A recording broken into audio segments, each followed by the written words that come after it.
What up, everyone? This is Mr. Lord, Dr. Professor, Dark Joker, here with another edition of Traditional Fans with Opinions, where I'll give my reviews for whoever I watched, read, or played today. And who are traditional fans with opinions? That is myself, and that is you, the viewers.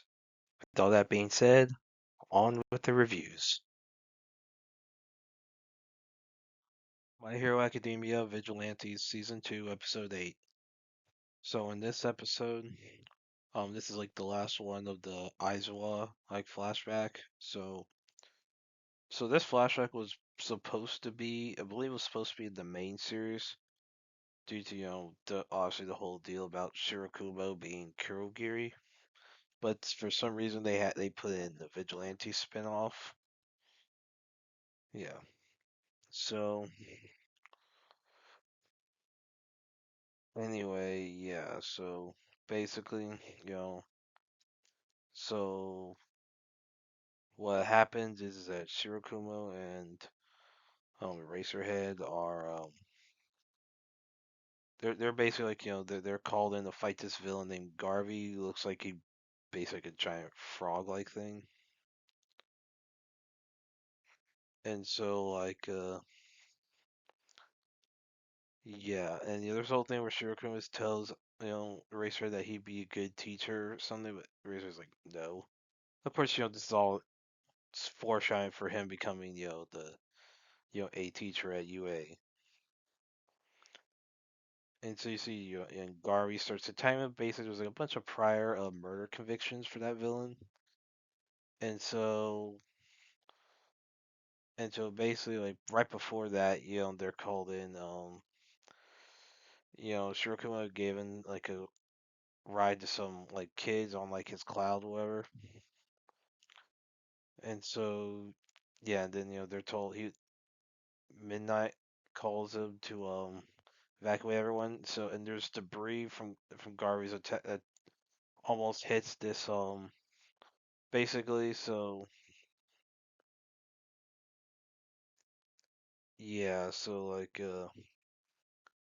you have a purple rain, whatever gets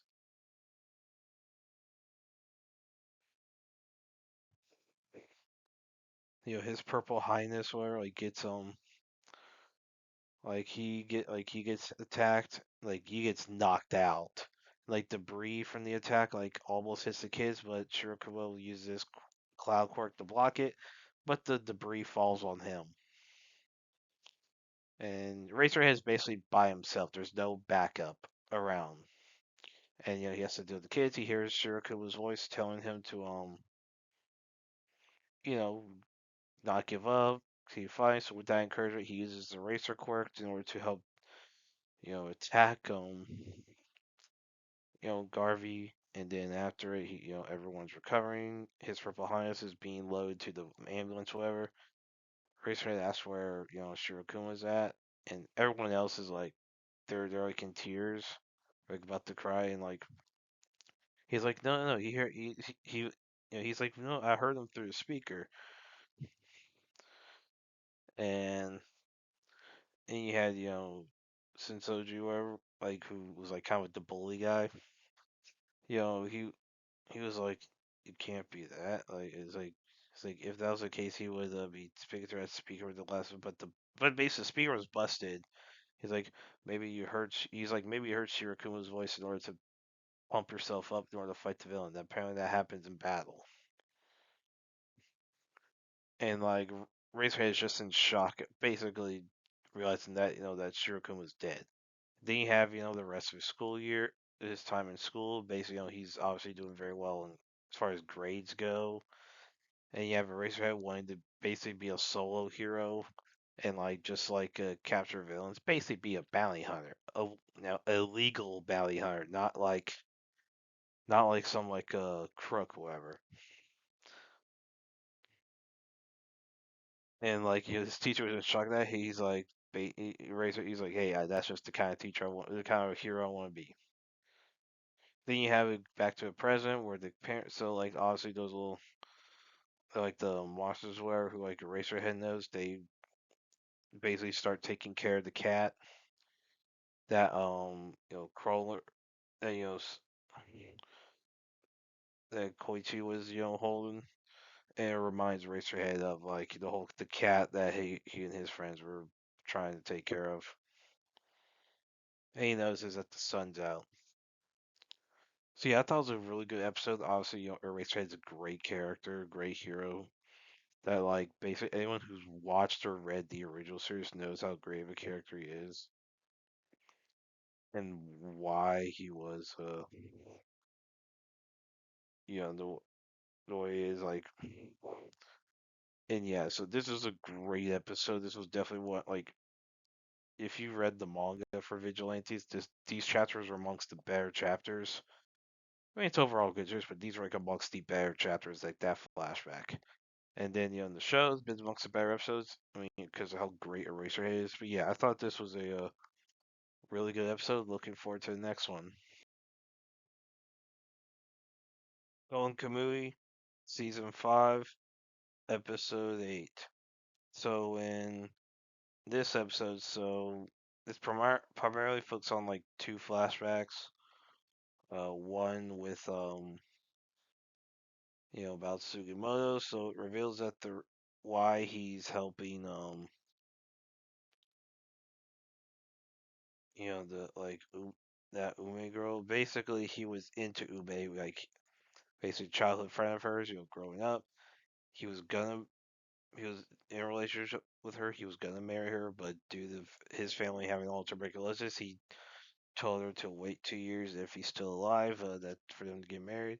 Then when he returned after 2 years, their friend, their friend Torji get married. Torji tells him to leave because Umi still cares for like Sigma. Sigma's like basically wishes Torji well, and he leaves. And of course, Torji's the friend who died who asked Sigma to promise to take care of his wife. So he gives some more context for that. And yeah, and then and yeah, and that's what you see through like a flash that you see through like Yakuda with so and then you have the whole deal with Ogida having like Ogida's brother, so it's like a flashback where like Surumi and his soldiers try and protect Ogida's brother's virginity so that the brother could be a flag bearer, because I guess like bearers it's preferable for them to be virgins. But then this one woman keeps trying to seduce him, and like it's like the whole they're all trying to figure like the woman trying to seduce him, then they're all the soldiers trying to keep him from getting laid. So yeah, it's so funny throughout. So yeah, I thought it was a good episode. Like how he has some of the goofy, the serious stuff, they had the goofy stuff. I was like, what the frick?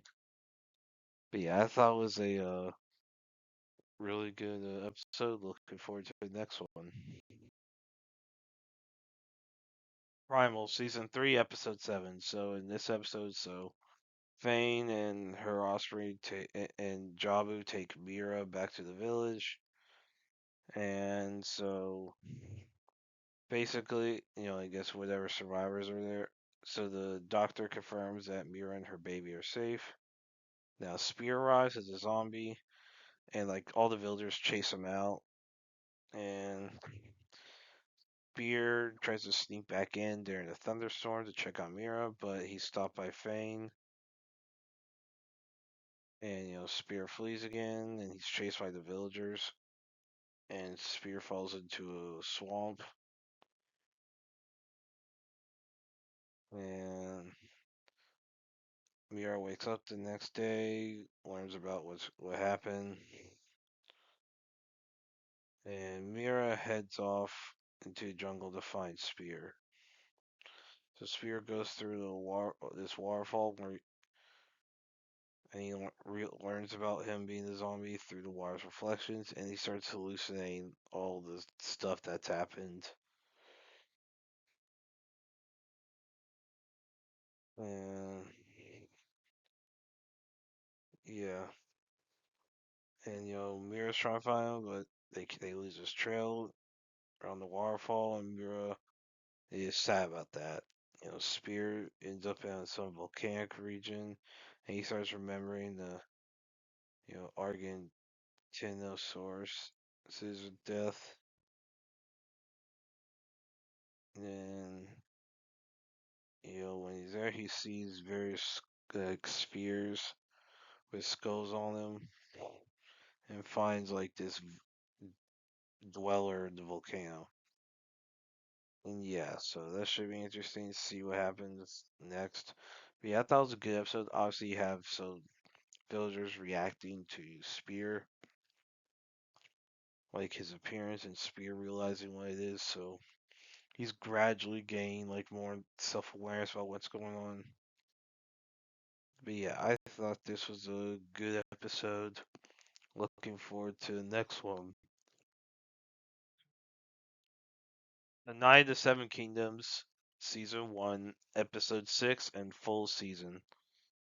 So in this episode, everyone's dealing with the fallout of the trial by seven.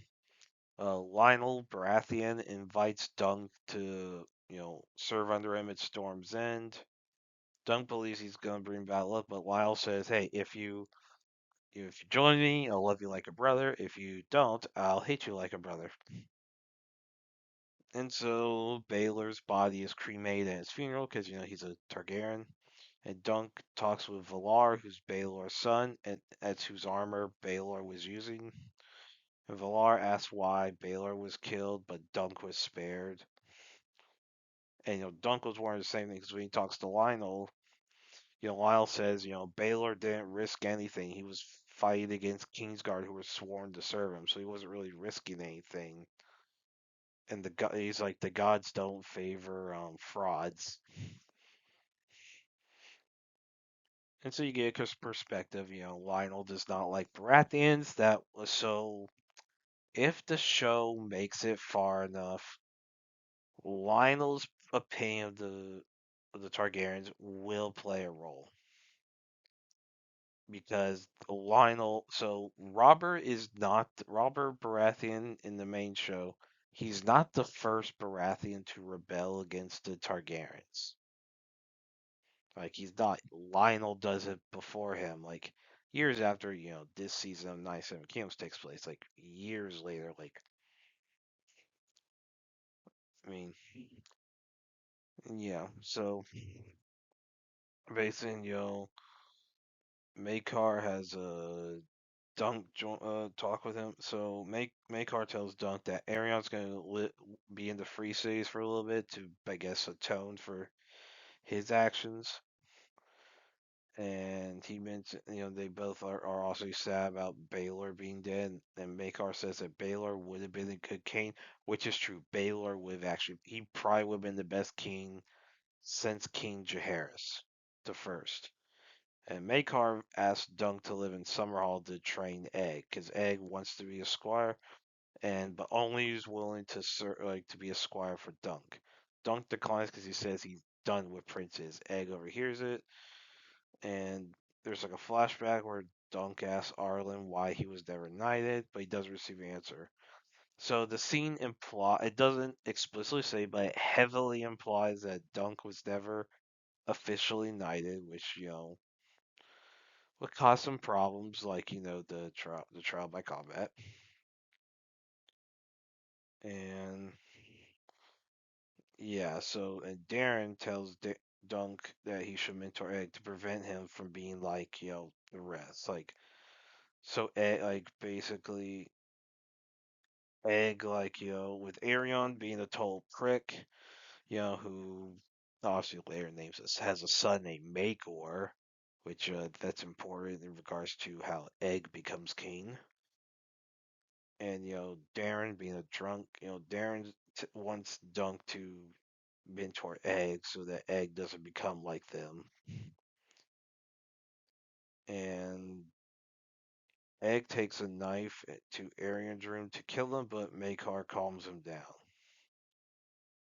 So Dunk asks Makar if Egg could squire for him on the road as like a hedge knight, so that Egg could be different, grew up in a different way than Arion, and and Darren Makar says no.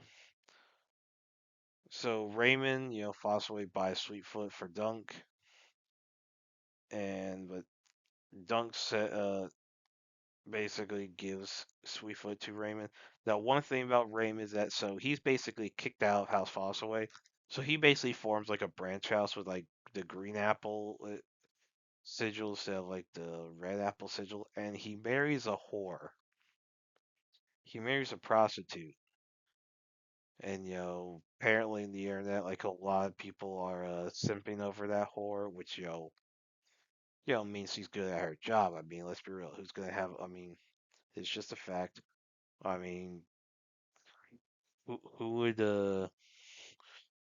I mean, like, wow. I mean, it's a fact. Why would a whore be ugly? I mean, like, I'm pretty sure that would not work out well in that profession. Anyway, but like he married, so Raymond marries the whore who's possibly pregnant.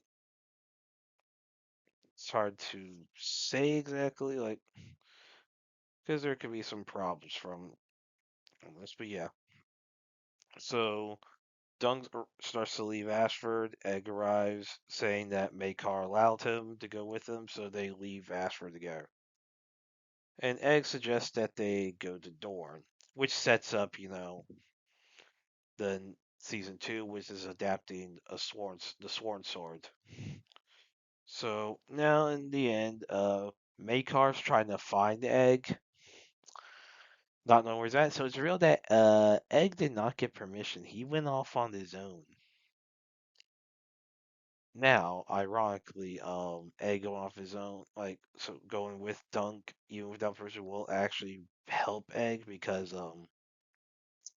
so shortly after this, you'll have the Great Spring Sickness, which basically kills a lot of people. Like it lasts from 209 AC through 210 AC. Like kills a lot of people. Like it basically is one of the things that affects to where eventually one of the multiple things that happens that allows Aegon to become king. So like, the victims you have King Darren the second, you know, basically Prince Valar, Prince Materis, um, and basically, so like both of Baelor's sons die in the Great Spring Sickness, and that's how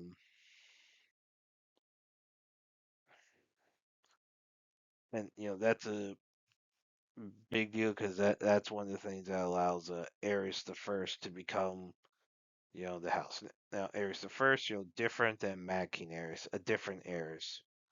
They're Targaryens. They reuse names a lot.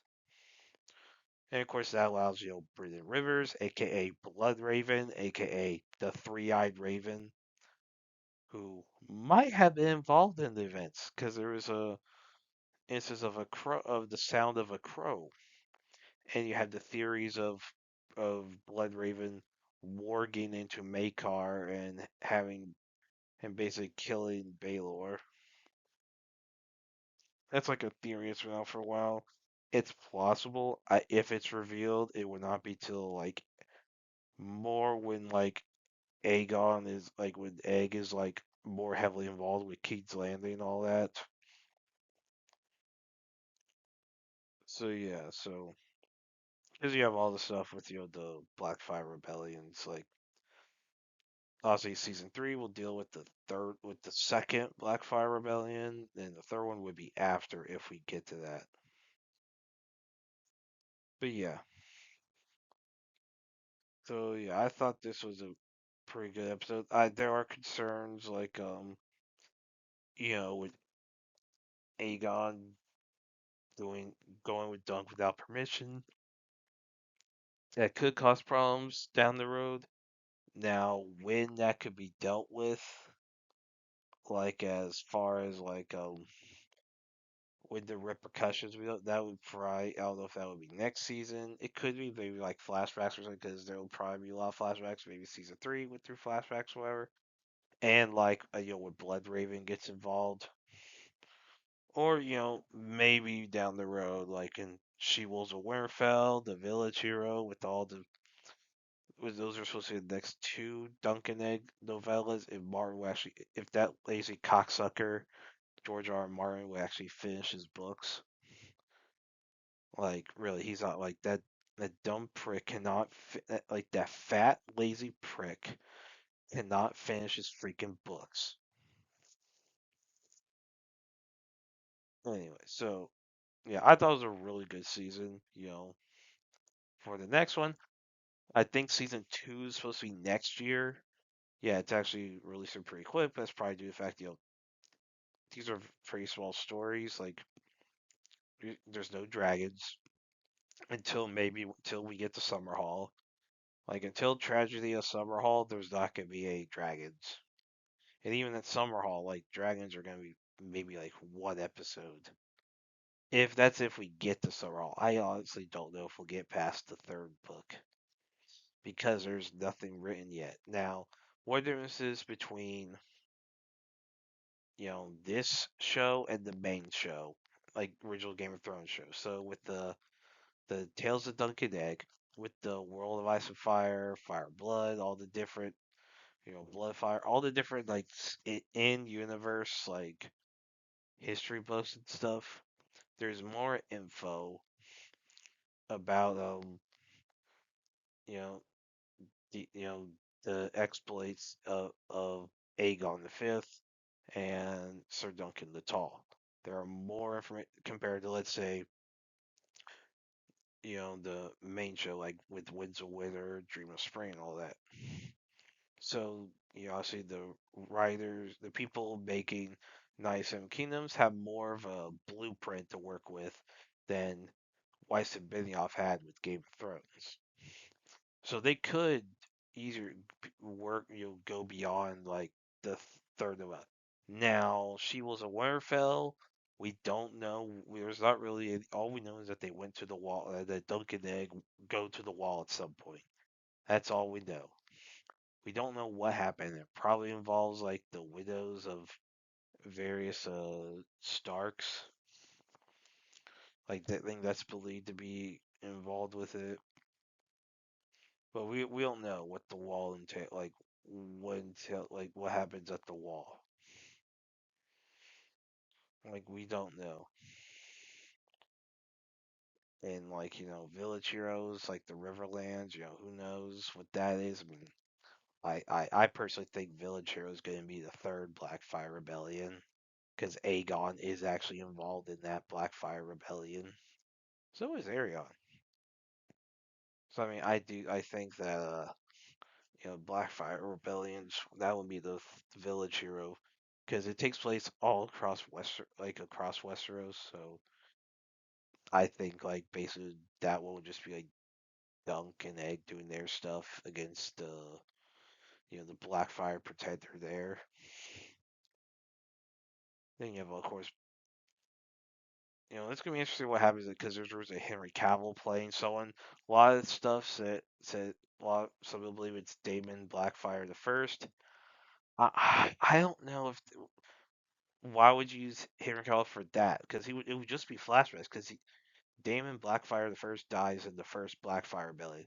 He's not like a recurring one like Aegor Rivers, who I think would be a better option for Henry Cavill because Aegor Rivers would be is like a he's always like a behind the like he's always like a recurring villain well antagonist anyway because in the third Blackfire Rebellion and the fourth one Aegor's involved. He was involved in the first one.